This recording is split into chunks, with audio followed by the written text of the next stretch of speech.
Trump kërcënon Iranin me bombardime të reja, ndërsa Teherani shqyrton marrëveshjen për t'i dhënë fund luftës. Trump po krijon konfuzion me mesazhet e tij kontradiktore lidhur me luftën ndaj Iranit dhe përpjekjet për të rihapur ngushticën e Hormuzit, si një nga korridoret më të rëndësishme të transportit të naftës në botë.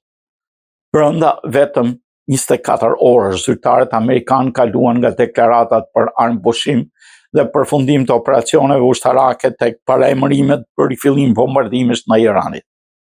Administrata amerikane dhe Irani duket se po afrohen drejt një momenti vendimtar në konfliktin dymujor që ka tronditur linjën e mesme dhe tregjet ndërkombëtare të energjisë. Presidenti amerikan Donald Trump deklaroi se Teherani po shërton një propozim të ri amerikan për t'i dhënë fund luftës, por paremëroi se nëse marrëveshja refuzohet, Shtetet e Bashkuara do të rifillonin bombardimet. Në një mesazh të publikuar në rrjetet sociale, Trump tha se konflikti mund të marrë fund shpejt dhe se transporti ndërkombëtar i naftës dhe gazit natyror mund të rikthehet në normalitet. Megjithatë, ai theksoi se kjo varet nga pranimi i marrëveshjes nga Irani, përfshirë rihapjen e ngushticës strategjike të Hormuzit për lëndim ndërkombëtar.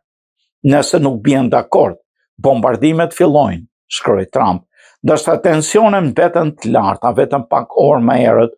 Ushtria amerikane hapi zjarr në një tanker iranian që përpiqet të thyente bllokadën.